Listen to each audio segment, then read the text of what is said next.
Hey, what is going on, fam? Good evening, good morning, wherever you may be at. Welcome to Progressively Becoming. My name is Jamel Tony. Hey, everyone. Good evening. Thank you for joining us here, Progressively Becoming, for another conversation. Thank y'all for joining us tonight. As always, as you're getting on, make sure you like, comment, and share, and let someone know PB is on now. We are in the building, and every Tuesday right here, 7 p.m. sharp. What is happening, fam? Give me one moment, because I'm telling you to share, and I haven't shared it as well. But welcome to all of you watching us on Facebook, even if you are on our YouTube channel, which is Progressively Becoming Studios. For those of you that are watching us online as well, at www.progressivelybecoming.com. We want to welcome all of you. Listen, do us this favor. I need you to tag somebody right at this moment. Tonight's conversation is going to be an interesting one.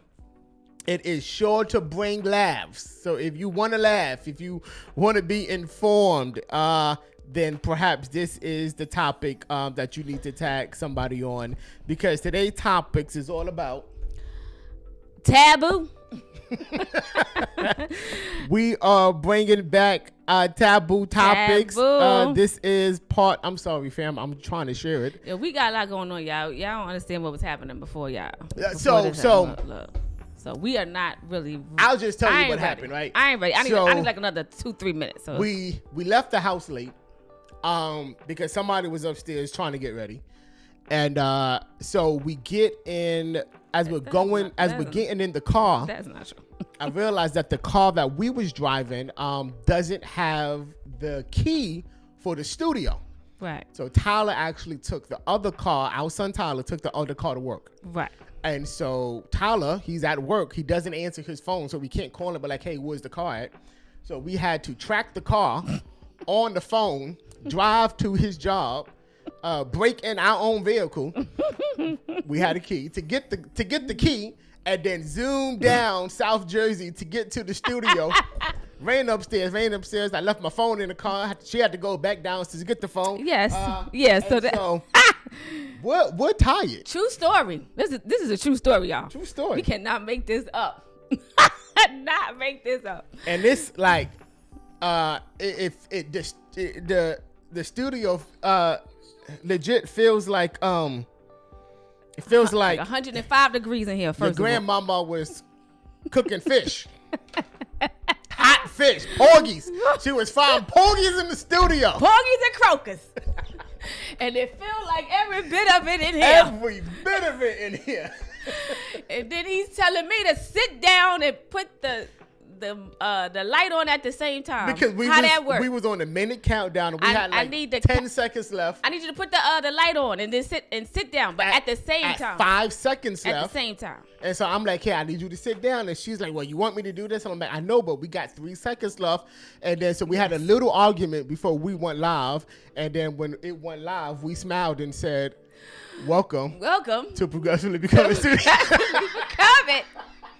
Thank y'all for joining us for another conversation. That's how we do here. Family, that's how we do. That's how we do. And that was what had happened. What had happened was... What has happened was she got on my nerves 10 seconds before the feed went live. Well, he got on mine actually as the feed was going live. So y'all probably saw my face initially. I had to get that face together because girl had a little toot for a second. But nonetheless. So we're moving, but I'm back there now. There was so like every married couple. You can't because I didn't put the noise filter on, so the people go to hear the AC moving. But every married couple can, I'm sure, testify that there has been moments that right before you have to do something for some reason, an argument sparks up. Mm-hmm. But when it's time to perform, it's just like, hey, what is happening? But fam, yeah, today's taboo topics. Lewis, I am in a sweatshirt because it was hot. And I was rushing. So you in a sweatshirt because it was hot? No. I was rushing out the house, and I could not find it. My normal shirt, and I had to iron it and all that. Nonetheless, family, we was in a rush fest, y'all. Taboo topics. Here we go. But wait, before we go to taboo topics, we do have our regular just key announcements. Don't y'all forget Thursday morning devotion, 6 a.m. Make sure you join us. Make sure you come ready to pray. Tag someone, bring someone. Make sure you come. Also, for those of you that on DU, we know some of you won't be able to make it, but it will be tomorrow. We had to push it up till tomorrow instead of our normal Thursday. So tomorrow at 6:30 DU. Please check your emails. Like I said, I know a couple of you won't be able to join because of other priorities that you have. So we definitely understand, but you know, you can go and take a listen to the material and get all your homework for you that teacher's pet. But anyway. So listen, DU tomorrow is centered around, we've been talking about discipleship. We finished our foundational study. So DU tomorrow will be centered around spiritual warfare. We're treading deeper tomorrow because, again, I think we can handle it. So we're treading deeper tomorrow. So yeah, definitely by all means, join us for DU. You'll get an email. You'll get an email. Again, she is interrupting me while I'm trying to talk. Look, there's a lot going on here. We gotta, make sure you see. That's it. I tell you. You're gonna get an email. Finish what you were saying. You will get an email. You'll get an email with all of the pertinent information. Also, y'all know our Conversations with God dropped. So make sure y'all check out that last conversation with God. It was on comparison. A great listen to. So look, if y'all haven't been listening to Conversation with God weekly, I don't know what to say. I just don't know what to say. Y'all missing out, but you lost. But no, on the real, just make sure you download the podcast if you haven't already. Conversations with God, we release those are weekly, every Sunday at 9 p.m. So the last conversation was on comparison, so make sure y'all take a listen. So fam, here we go. It is practically an unwritten rule that churches avoid certain topics. Not only churches, but our families. Growing up, there were just certain topics you did not talk about. Mm-hmm. Right, certain topics was off limits. But there's an unwritten rule that churches avoid certain topics of discussion. And when congregants walk through these doors, they are expected to leave any and all thoughts and questions about those topics out in the street. It's unfortunate, but it happens every week. But the reality is people are talking about these topics. Right. They talk about these topics before church. They will talk about them after church. They talk about them on the phone with their boyfriends and their girlfriends. People are talking about topics that we just don't want to talk about, that we just avoid. All right. And the reality is, of course, we have to approach these topics, and we must use wisdom on how we approach them, right? Because anytime you deal with taboo topics, like there's a level of, are you ready for the backlash, and are you willing and ready to talk about these topics, stand on what you believe in, even though perhaps your opinion and what you feel may differ from so many people, right? And so anytime we approach taboo topics, we always like to say this. Right. These are our opinions. These are our opinions, y'all. These are our opinions. Right. We attempt to find and locate scripture-based from these topics so that we can present to you truth. Yet these are our opinions. You may disagree with us.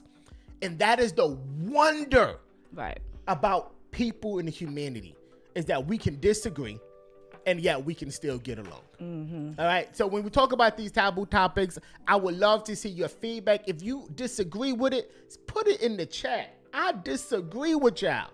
Yeah, it's okay. It's okay. We welcome the feedback. All right. But what we're doing is we're giving space to discuss topics that many people feel uncomfortable discussing. Right. Sometimes I be feeling uncomfortable up here, y'all. When we be talking about certain stuff, I be like, Yeah.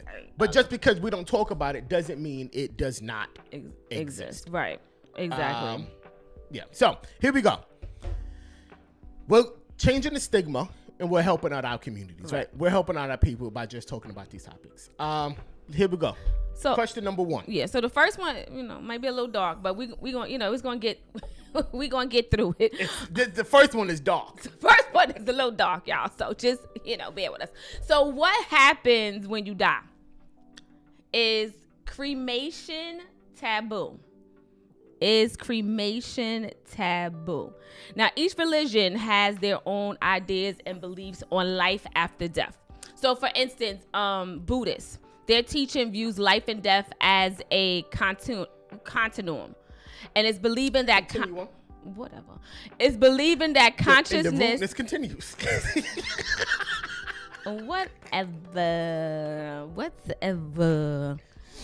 Anyway, like I was saying before, I was really interrupted, but I don't be doing that to you when you be stuck on stuff. But anyway, they believe that the consciousness, the spirit continues after death and may be reborn. Death can be an opportunity for liberation from the cycle of life, death, and rebirth. And according to the Buddha, beings go through countless births and deaths until they gain enlightenment. So the Buddha taught that the where, when, and how a rebirth is entirely determined by our accumulated karma. So that is our actions in this and previous lives shape the outcome for the next life. The Hindu faith is centered around reincarnation. The belief that when someone dies, the soul is reborn as a different form. Absolutely. They believe that although the physical body dies, their soul remains and continues to recycle until it settles upon its true nature. Crazy. So we Crazy. Just keep recycling. So the Hindu faith is like we just keep recycling ourselves. Right. Yeah, that's wild. I remember when I was younger and I knew someone that was a Buddhist, and this was before, I was pretty young.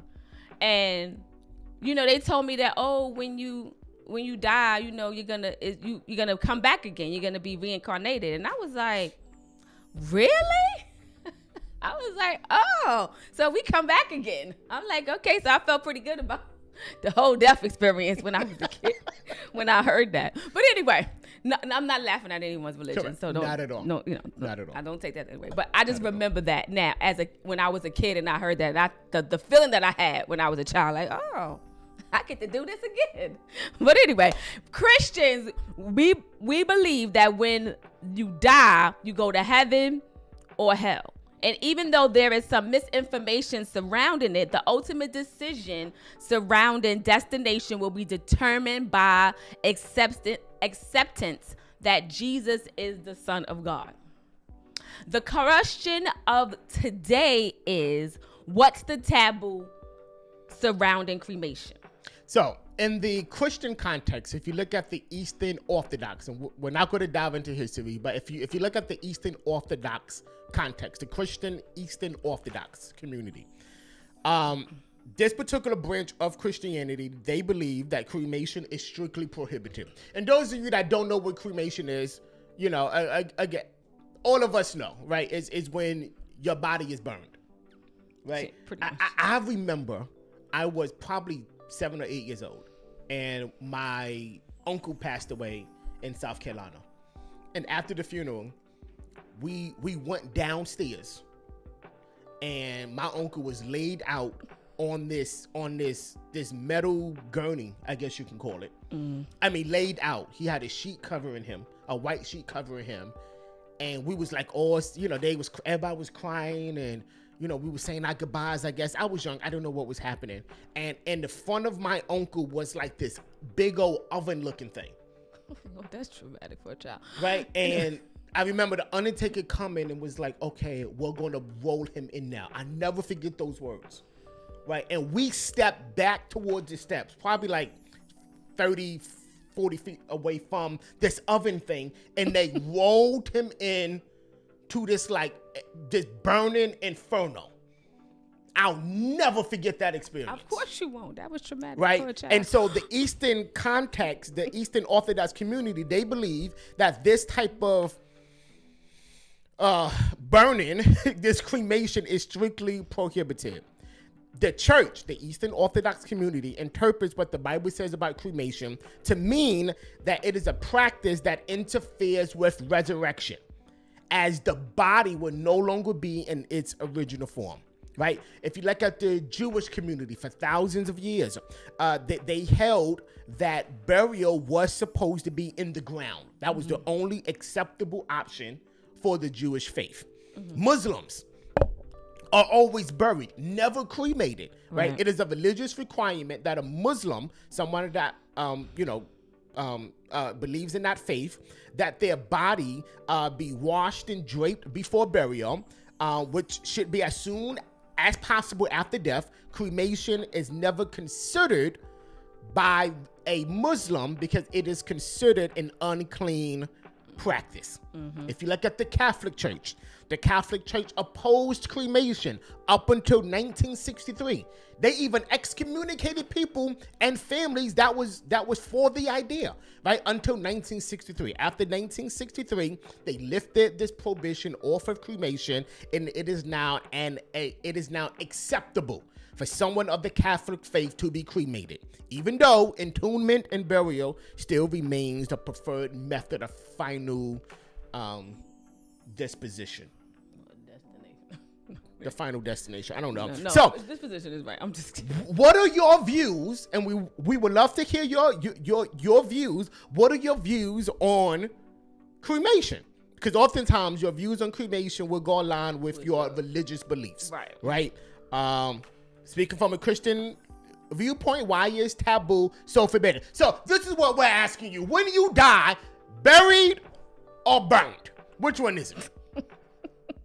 And do you believe that cremation should strictly be prohibited? Do I believe that it should be prohibited? Yeah. No. I mean, ashes to ashes, dust to dust. I just think cremation just gets you dusty quicker. And so I that's mean, me personally, I don't want to be cremated. I just think of the whole, burning thing. That's just a personal preference. But I mean, it's not like I'm a no anyway. But it's just put me in the ground, laid out, But I think it's been considered taboo because we don't understand. Like we think that when a person is cremated, because they are immediately ashes, that for somehow when the final day comes and the trumpet in heaven shall sound, that there's nothing to gather to meet Jesus. Like, so if you're dirt, there's nothing to gather to meet Jesus Christ. And I see some comments in the chat, and I actually wanted to make a point of that. Like, a lot of people are hesitant to say that someone is being cremated, especially in the Black culture, because the first thing you think of, they're being cremated because they didn't have life insurance. Yeah. Or they're being cremated because they didn't have enough money to bury them. Yeah. And like for you, I think you mentioned cremation. Yeah. I mean, I told my wife in the event I expire first.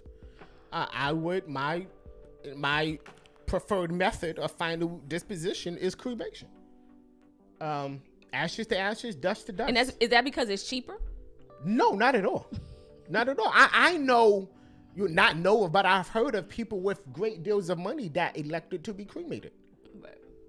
Again, if she does it, she does it. If she don't, she don't. I'm not going to know. He ain't gonna know either way. And honestly, I'm not going to care, right? Because when Jesus comes, I'm going to be caught up to meet him in there, right? And the whole point is, like, if you are buried, you eventually you turn to ash anyway. The process just takes longer. Right, I just said it's just quicker when you're cremated. I think just for me, for just personal, and it's like Callie said in there too. It's like me, I'm twofold. Like I don't want to be cremated because I just don't want to be burned up. But I mean, I'm not gonna know either way. But then I don't want to be in the ground because I'm claustrophobic. Yeah. But you won't know anyway. I know, and the bug's gonna be eating me up against the cake, But you won't know anyway. I know. Right? So we just gonna lay you out on the table somewhere and just leave you open. Just wrap me in the sheet. So that you can breathe. Just wrap me in the sheet. That's it. Don't waste your money on the casket or nothing. Just wrap me in the sheet. I don't know if you guys heard, but today there was a story released in Ecuador. A 74, I think, year old woman was pronounced dead. And they are at the wake. Look it up. In Ecuador, they are at the wake. And the 74-year-old woman actually knocks on her coffin. And she's like, wait a minute, I'm not dead. What would have happened if she was cremated? See? But I'm hopefully she would have woke up by the heat. All right, fam. So cremation. Is it sinful? Absolutely not. Again, it's to each its own, right? Whether you have insurance or don't have insurance, money has nothing to do with it. Right. But if you just make sure you are dead. But just make sure you do have insurance. And make sure that you are absolutely dead. Yeah, and make sure you are dead, because that would be a sad story. That would be a sad story. All right, fam. But you hear that every now and again, like people caskets, and they actually be. Yeah, but those how are is like that possible? Those are like third. Those are like third world. This is me not having time to get myself situated. Those are like in third world countries where, like there's no official process to pronounce death. Like so. She said that they do her makeup and everything, and she was. They probably did. I mean, it's. But what would happen? Did you find out like what happened to her? Like, was she like? Apparently, she was just unconscious. No, apparently they put her in the ground, and nobody thought to check her pulse, and she didn't go through the process of being embalmed, because that probably would have stopped the process right there. It's like you trying to embalm somebody.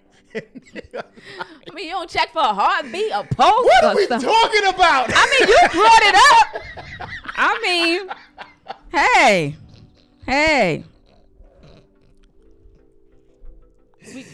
Does the Bible speak about cremation? Can you grab the charger? I'm sorry. Again, okay. we was rushing. And can I grab some air while I'm at it? Does the Bible speak about cremation? It speaks of where it talks about. So man was born from dust of the ground, right? Ashes to ashes, dust to dust, right? So that's as far as the Bible speaks about cremation. We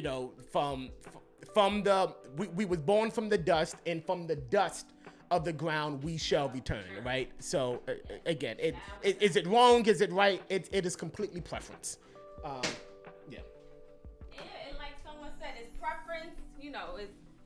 It's preference is what you want. It's if what you can afford at the time. Some people have to do that because that's what they can afford at the time. So it is whatever you decide for yourself. But again, I don't think it has nothing to do with. It has a lot to do with money. It does, but a lot of times. But again, it does. You can have money and still want to be cremated. You can. All right, I think we need to move. Well, so rude. I mean, people wanted to talk about it and have a conversation about it. So Kamisha said they thought she died from a stroke. Yeah. Crazy story. That was, yeah. Like, can you imagine at a wake and somebody, like, the person dead just starts, like, tapping on the word? I'm out. That's number one. I'm at a funeral when somebody start tapping. I am out of the door. Yeah. It's like that story, I think, in Africa where they had the casket on their shoulders and they tripped and the body fell over. Yes. It's crazy. Here we go, family. Taboo topics. This was given to us, yes, and I think it's a valid topic when it comes to cosmetic surgery. And before we go, like, if you guys, we're gonna do taboo topics every so now and again. If you want to send a topic that you want us to discuss, you can, and we'll mull it over. But go ahead. Cosmetic surgery. Look. Is it okay to alter how you look for the sole purpose of enhancements?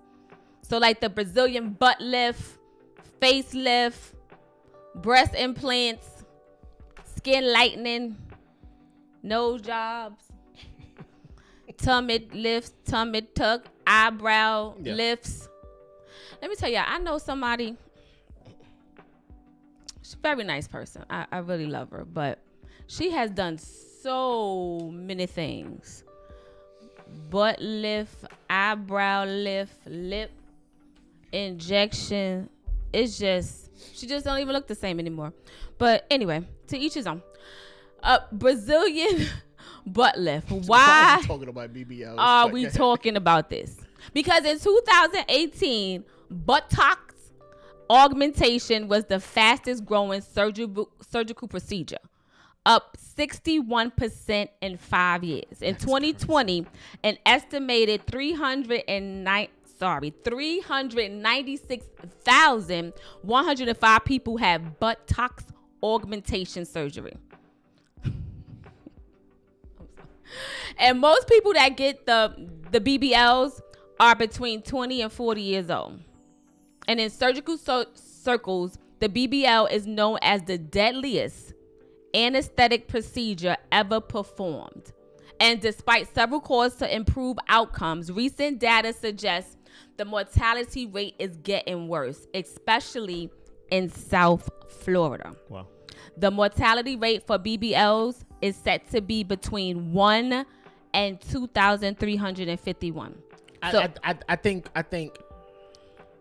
I don't know if we, especially those on in New York, can remember a couple of years ago there was a mother that had a BBL, a Brazilian butt lift, and she tragically died on her way back. I don't know if she was from DR, but she died on her way back into America because she caught an immediate infection.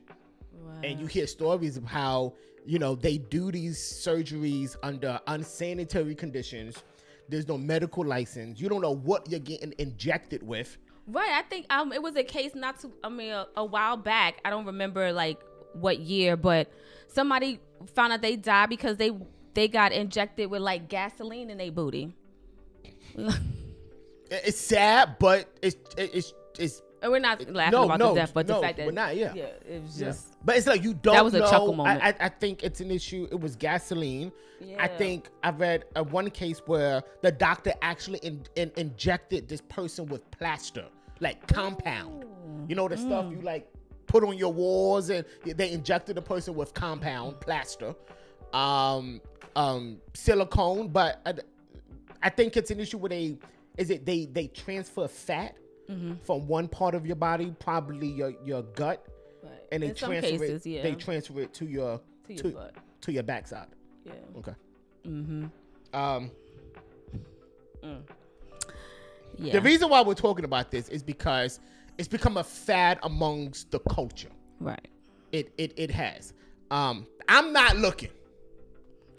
I'm not looking. Sometimes you can't help but to notice. But sometimes you can't help walking down the street and it's like, now you know that ain't real. I'm not looking. I'm making an observation, right? And I think if you look at the race stats, it's so common among the African American community. It's common among the Hispanic community. It's common among all races. It's like the Caucasians, they want a bigger backside. When it comes to the African American race, they want a bigger, size. It's like when it comes to these argumentations, is it an issue of lack of confidence, or is it just something you want to do for yourself? I don't know. And just keep in mind, like the breast augmentations enhancements, they accounted for like the largest revenue in 2022. $1.10 billion in revenue for breasts. And I don't know. I mean, yeah, K. Michelle, I remember that. She almost died from doing all that. And she had it, like, all that stuff removed from her. Yeah. And she looks great now. Yeah, and sometimes you don't even need all that stuff. Yeah. But is it an issue of confidence? And then you can tell it's fake. Yeah. Like, I don't want to walk around with a fake booty. No. When you just tell it's just fake. So let me ask you a question. If you had the opportunity to get anything augmented, changed, lifted, stretched, would you? I would want to get, honestly, if I had to get some of this belly fat, absolutely. But yeah, this belly fat, they could take it. But as far as any other enhancements, no. Yeah. I ain't gonna say I ain't never thought about it, but would I actually do it? No. No. Yeah. Because I'm actually happy with how, So, how I am. Do you think these people are not happy? Well, I mean, I think it's a level of you're not happy with the way you look. Okay. If you think you need more of some area. So it's something wrong with it. I would think so, because if you didn't find anything wrong with it, then you wouldn't do it. Okay, I got you. Okay. You think that your boobs is too small, so you need to get them bigger, or you think you don't have no booty, so you need to get more booty, or like I think something's wrong with my belly fat. Gotcha. So I want to get rid of that. I mean, although I could just diet and that could be a way. But yeah, I would rather diet and exercise than going underneath a knife, because anything could happen. Right? Yeah, but I'm honest. I'll say that. Yeah, I've thought about it, but would I actually go ahead and do it? No. Okay. It's not that big of a deal for me. Gotcha. Yeah. Again, it's a fad. People are doing it, so we're talking about it. To each his own. Be careful. Be mindful. Don't think the procedure. If you're dealing with the issue of insecurity, right? Don't think that that's going to help the insecurity. It may temporarily mask it for a moment, but insecurity has to be dealt within before it's dealt without. Like, I know people, for example, and we're moving, that had those what do you call that? Those massive weight loss surgeries. Oh yeah. Right, had massive weight loss surgeries.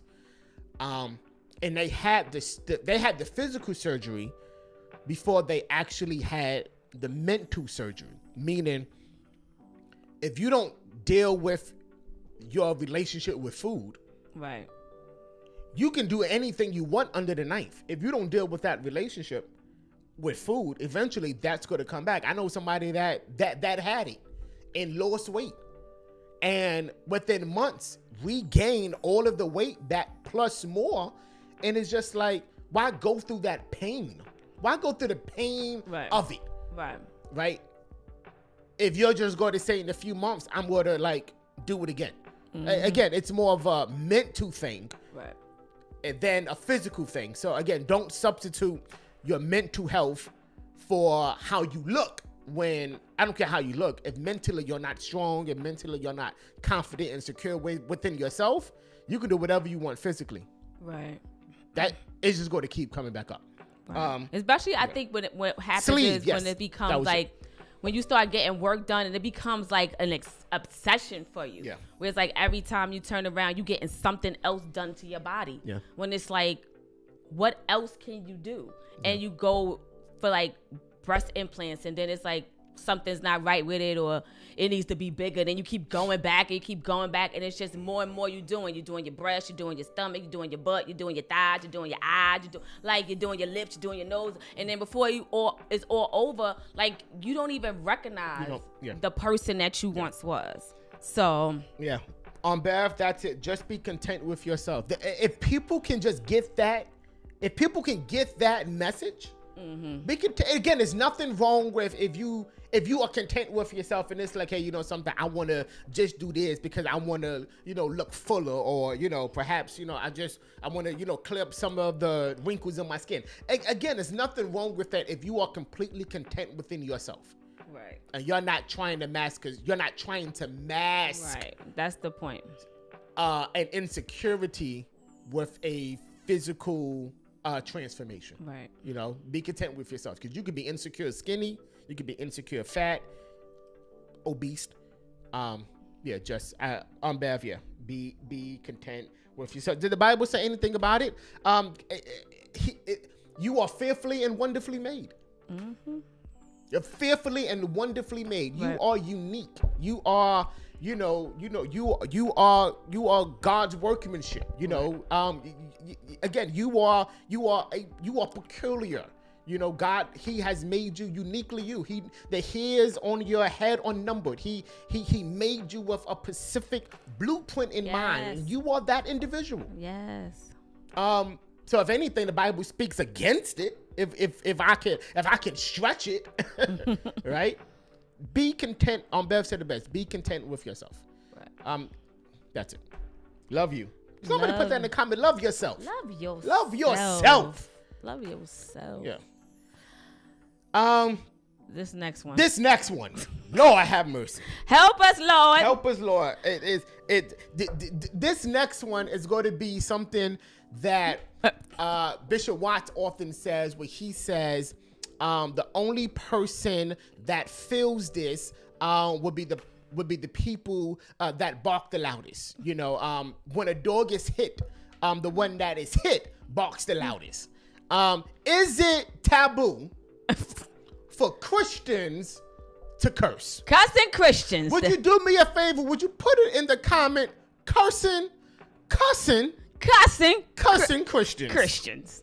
And I'm sure all of you in your mind immediately went to that one person that can praise the Lord on Sunday and curse you out on Monday.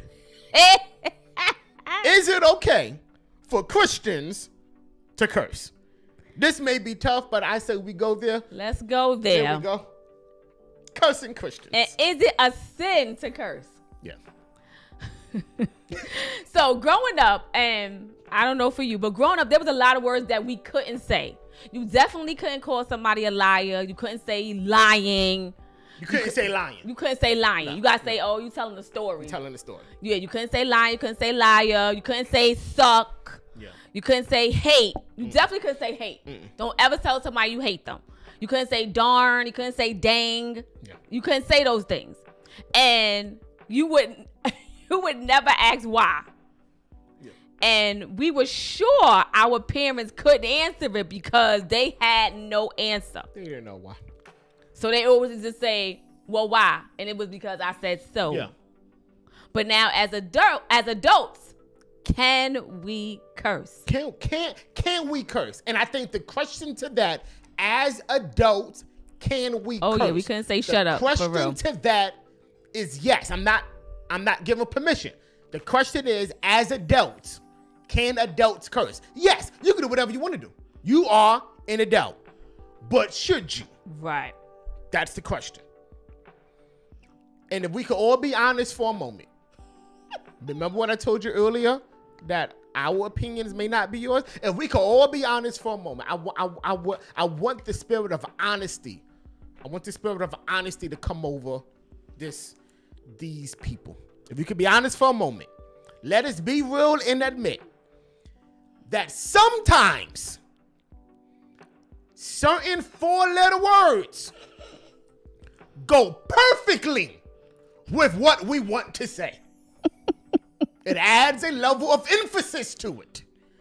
It gets your point to be expressed right in a different manner. Certain words be like, man, if I could curse, this would go perfectly in this content. Perfectly with the statement.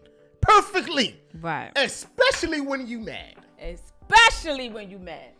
I have found myself in situations, and I'll be the first to be honest, right? Because I am human. Right. Because of that, I suffer the consequence of my humanity.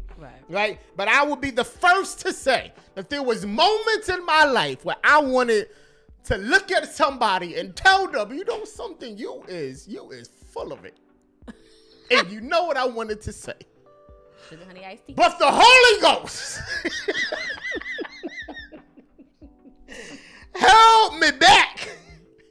And instead of saying you are full of it, I said you are full of yourself. But that 4 little words sounded so much better. It fitted perfectly what I wanted to say.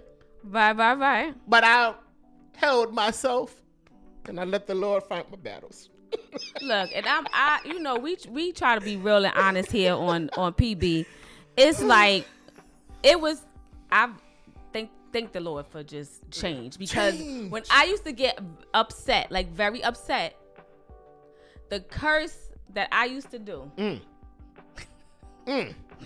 I mean, I could cuss you out. What? And didn't feel no way about it. No ways about it. Yeah, it was just because I was that mad.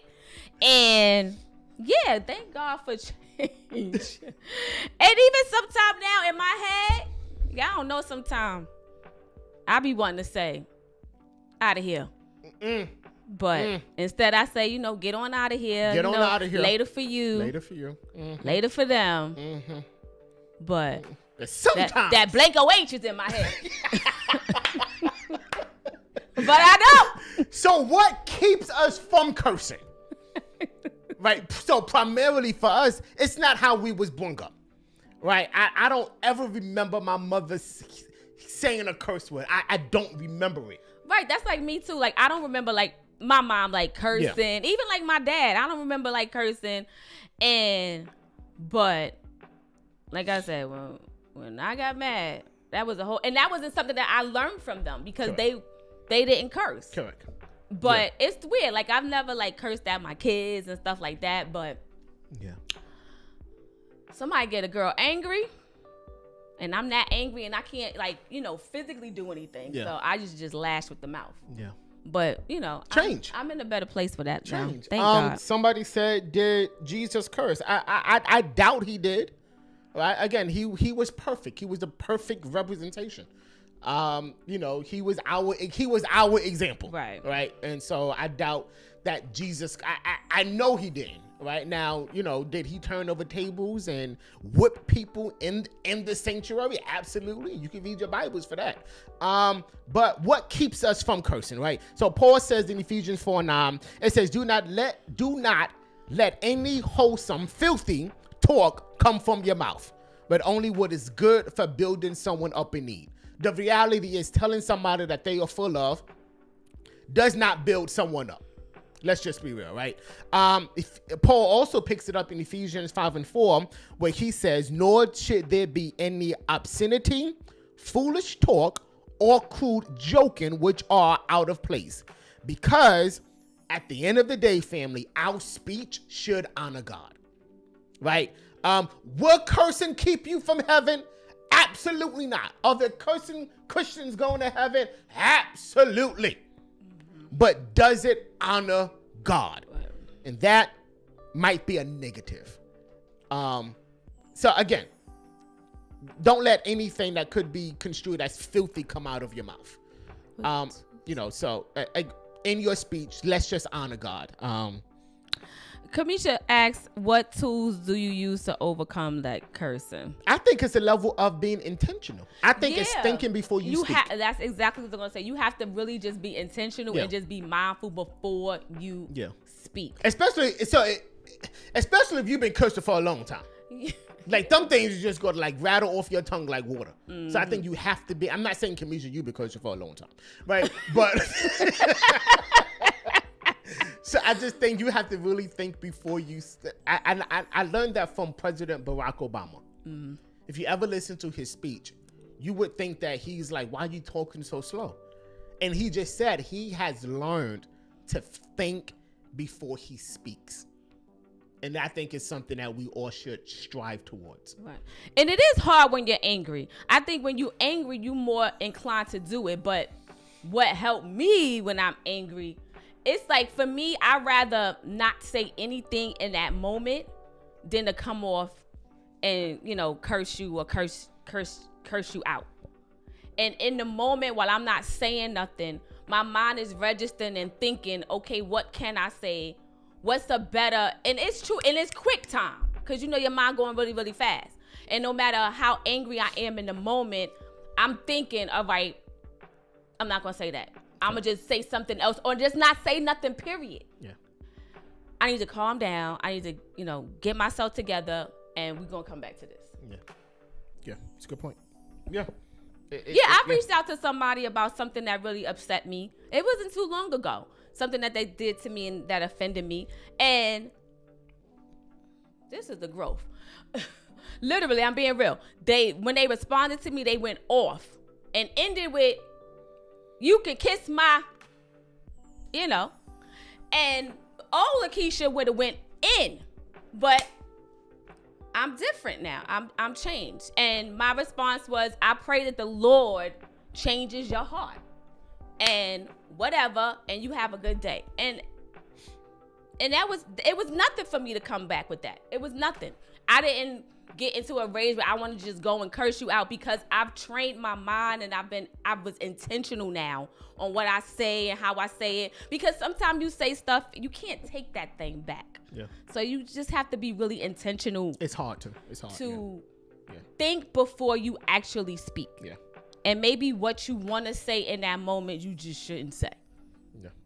It goes back to what we always say, like, it sounds cliche, but what would Jesus do? Like, again, like, if our intent is to become like him, we have to consider what he would have done. And I agree, Lady Goodson, you ask God to help with that. I think all of us should, every day in our life, we should ask God, help me with my filter. Help me with a filter. It will help. Help me filter my words. Help me filter my thoughts. Help me filter my emotions, right? We all need a filter, because if not, again, you can roll stuff off. And one comment towards somebody, could devastate somebody. Right. And it can leave lasting effects. So again, I think the more that you do it, so the more that you're intentional about it, the more you think before you say it, the more practice you have with saying, hey, just get out of my face instead of get the blank out of my face, then the more that it'll be more natural, and it'll just be easy for you to be on that behavior than the other behavior of just going off cursing you out at the drop of a hat. You will be more inclined to just flow with something other than those words. Yeah. I mean, in the meantime, you may slip up every now and again, but it will become less and less frequent until a point where you realize that, hey, I'm doing better in that area. Yeah. So we may not want to admit this, but even in our attempt to be relevant, there should be a distinction with us. Right. You understand what I'm saying? It's like, even our attempt to reach people of all kinds, right? There should be a distinction. Somebody should look at us and be like, hey, yeah, I see a standard that they have. Mm-hmm. Right. And so again, it's nothing. It's not putting you in hell, but perhaps it weakens your level of influence. Because if you got a filthy mouth, then it's like, I'm probably not going to come to you or look to you towards spiritual matters, because I'm like, you ain't got control of that. Because again, while it's not putting us in hell, there has to be a level, there has to be a distinction, a standard. Right. There has got to be a difference between us, and that's what we're saying. So if you have an issue with cursing, you, as my wife said, use those tips. Ask God to help you. Be intentional about what comes out of your mouth. Think before you speak. It's intentional, y'all. It is. It's always when you need to change some negative behavior or negative aspect with how you are. We have to be intentional about it. Yeah, life and death is in the power of the tongue. Because it's not just going to happen. We could just think, oh, Lord, just help me. But if you don't actually put forth an effort or put forth an action to it, you're just going to be dealing with that thing for years. Yeah. And that was me for years. Like, when I got mad, when I got angry, it was all bets off. All gloves was off. Mm-hmm. But, in the years, I've been much better in that area. And I don't even be wanting to. Yeah. That's the thing. There's not even a need for me to. Gotcha. Because I can get you going without using those words. Sure can. You can actually have a great argument with someone and not curse one time. Yeah. But cuss and feel, certain words just fit better. But again, you know what we're trying to say. Family, we got 4 minutes left because we got to get out of here. But we got to talk about this. When it comes to the death penalty, and we're leaving, last topic, the death penalty. Death penalty. Is it taboo? Is it forbidden? When it comes to the Christian community, what do you believe about it? What say ye? Is it forbidden? Like, what are your views on it? A lot of the GOP, the Christian evangelicals, they lean more towards the death penalty. I will admit myself that I am not opposed to it, right? I think every case needs to be considered, right? I think we have to extend grace, the same grace that Jesus will extend, right? With all of that in mind, what are your views on the death penalty? I don't know if you remember the DC sniper shooting. Mm-hmm. The DC sniper attacks were a series of coordinated attacks that occurred 3 weeks in October 2002 throughout the Washington metropolitan area. I don't know if some of you remember that. Washington, D.C., the surrounding areas was on lockdown because somebody was sniping out people, was killing them. In total, these snipers killed 17 people and wounded 10 others. The snipers was John Allen Muhammad, he was 41 years old at the time, and Lee Boyd Malvo, he was 17 years old at the time. I remember seeing his face like posterized, right? They got caught. John Allen Muhammad was convicted and he was given a death penalty. And in November 2009, he was killed by lethal injection. He was put to death, rather, by lethal injection. The younger accomplice, Lee Boyd Malvo, he was given life without parole. Here's the question. When it comes to John Allen Muhammad, was the death penalty justifiable? What say ye on the death penalty? Many of us we answer this question by Exodus 20 and 13, which says, thou shalt not kill. However, if you study the word kill, you will see that in the original Hebrew of that word, it literally means thou shalt not commit murder. It talks about murder, assassination. Thou shalt not assassinate. Thou shalt not commit murder. Murder is different than killing. Is it? Is there a difference between murder and kill? So murder is the intentional premeditated killing of another person with malice. Yes. And kill means to cause the death of. Yeah. So there is a distinction between the two. There is a distinction, right? So if you go back to Exodus chapter number 21, and again, I know what you guys saying, Exodus, Old Testament, if we go to follow one thing, we should follow everything. But a lot of people use the death penalty, they use Exodus, right? Exodus 21, the Bible says this, Exodus 21, Old Testament, right? And it says, anyone who strikes a man and kills him shall surely be put to death. However, if he does not do it intentionally, but God lets it happen, he is free to flee to a place that I will designate. Right? A person is trying to defend his or herself or prevent his or her own murder is self-defense. A person is trying to prevent someone from entering his or her house to commit some violent felony is self-defense. Exodus 22 and 2 says, if a thief is caught breaking in and is struck so that he dies, the defender is not guilty of bloodshed. Exodus, Old Testament, right? Old Testament. A person is trying to prevent the murder of someone else, they are protecting the innocent. All of that to say, death penalty, right? death penalty wrong. They quiet. The church is quiet. The church is quiet. What? The church, and we got 2 minutes. The church is quiet. The church is quiet. Again, my opinion. Again, my opinions may not reflect yours. I think we should extend grace, right? I think we should weigh it on a case-by-case basis. Right. I was like, I feel like Pastor Cook, I'm not opposed to it. It's just it depends. Like it's just the case. It's a case-by-case basis for me. Correct. Yes. But I'm not opposed to it. Yes. It's some people do. Yeah, and some people are completely opposed to it. Right? But again, case-by-case basis. If you kill someone just because you want to do it, right, then and you go out and you kill 30 children just because you want to do it, I'm sorry. You should go bye-bye. That's just me. Lord help me if I'm not extending grace, right? I'm imperfect. But again, case-by-case basis.